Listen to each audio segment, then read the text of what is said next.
and said, you better tell Jackson to start being a good boy or he's going to stay on the naughty list and he won't get no presents for Christmas. No, because Father Christmas has not been very nice to me. Because you're being naughty, so you're on the naughty list. No, I'm not. I'm on the good list, actually. You're not, because you ain't being good. I am on the good list. Sin is serious, and it totally robs us of life. However, the way we try to talk about it is often pretty shallow. Now, I'm not here to tell you that the Enneagram is a one-stop shop for all of life's issues, but if it excels at one thing, it's allowing us to talk about sin in a way that's more helpful, more insightful, and more kind.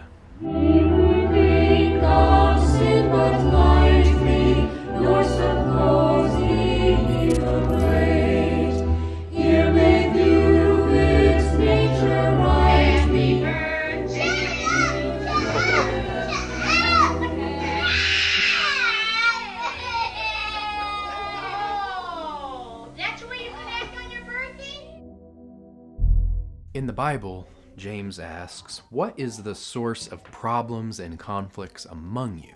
And his answer is, well, is it not from the passions that wage war inside of you?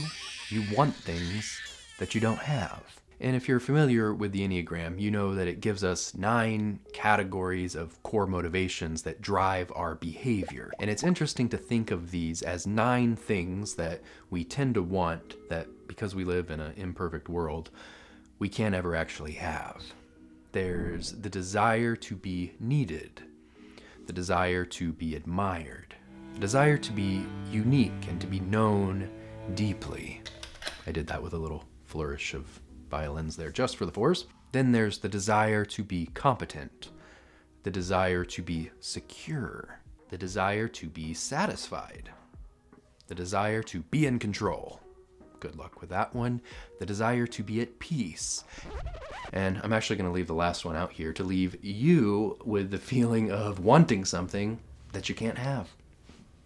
Okay, actually that's probably going to be a bit distracting, so I better just fill it in and say that the last drive is the need to be right, or the need to make things right. And I think it's pretty helpful to view sin through the lens of these desires. You know, if you think of other ways of categorizing sin, like the 7 deadly sins, sloth, envy, lust, and so on, it's interesting that at the end of the day, these are all just categories of behavior. Same thing with like those lists in the epistles, like put away all bitterness and rage and malice. These are just different ways of categorizing behavior. When, like James said, if we want to get to the source of our problems, don't we have to be dealing on the level of motivation? So if we take one of these behaviors like bitterness, let's say I'm struggling with that one, I could take a very general approach to repenting of it and say, I confess that I am bitter and selfish, and from here on I would like to put on a heart of gratitude.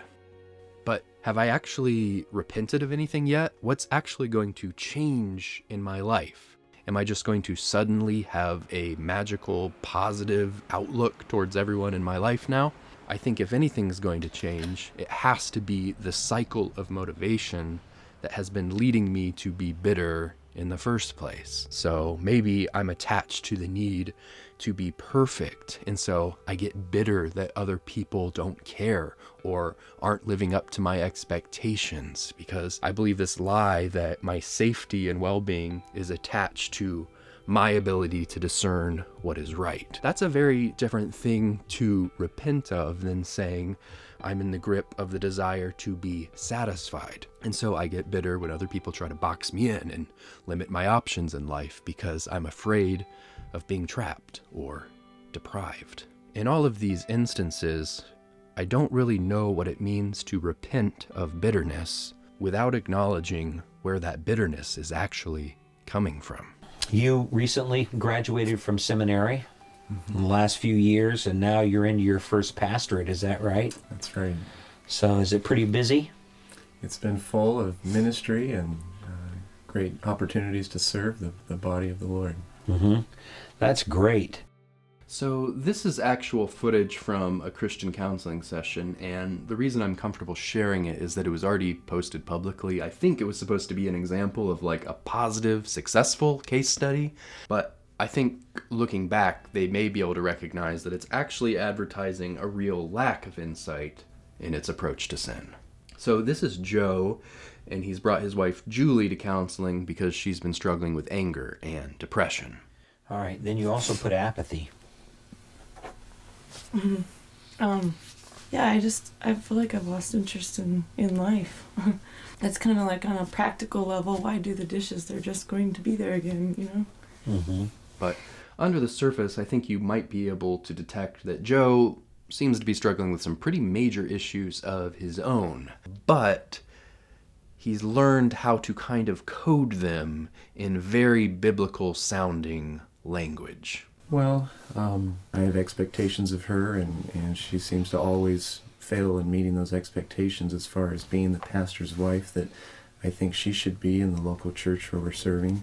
Maybe part of that's related to her pregnancy and some of the mood swings that she goes through with that, or, as 1 Timothy 3 says, one of the biblical qualifications that I am accountable for to the Lord and to the people of God is to be sure I manage my household well. And just a desire to honor the Lord in living a disciplined life.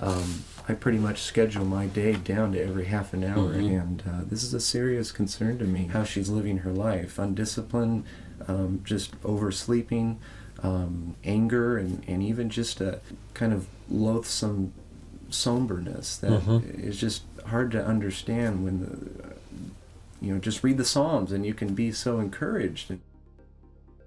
Unfortunately, I don't think it will surprise very many people that 90% of the counselor's time is spent dealing with Julie's depression. And it never really seems to cross his radar that something could be really off with Joe's motivations. I don't know if it's like a type 8 need for control, or kind of looks a lot like a type 1 need for things to be perfect and for other people to behave the way that I think they ideally should. But we'll never know, because these motivations are never explored, and in this whole counseling experience, Joe is never given any action items of his own beyond like how to develop patience for his wife while she's failing to meet his expectations. So a lot of people have asked, why would we need the Enneagram if the Bible already has everything that we need for life and godliness and for all of our problems? And I would say yes, the Bible does offer those things, but I think the Enneagram might give us the insight that we've only been looking in a very limited number of places for a very limited set of problems.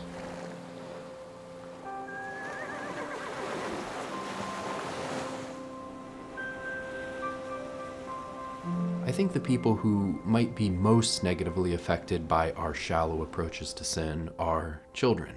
Rather than seeing them as real people with real motivations, we tend to categorize their misbehavior as totally irrational and erratic. And so for that reason, a lot of Christian parents and institutions settle for very one-size-fits-all solutions. Just beat their bodies and break their spirits until they comply. After all, the Lord disciplines whom He loves. However, striking a child, even if done in a calm, rational manner, is not discipline.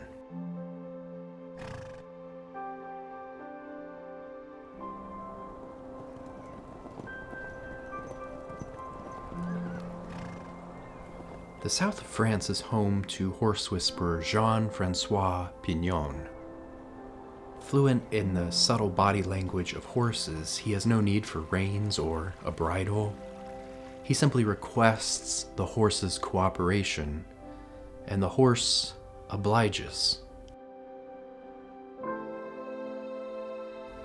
Pignon uses a training stick only as an extension of his own hand to guide and support, never to punish. So, when thinking about the type of people that we would like to become and the type of adults we would like our children to grow up to be, what's going to be our approach to handling sin? Will we be teachers characterized by the way we dominate, punish, and coerce? Or will we learn that real discipline is actually about listening?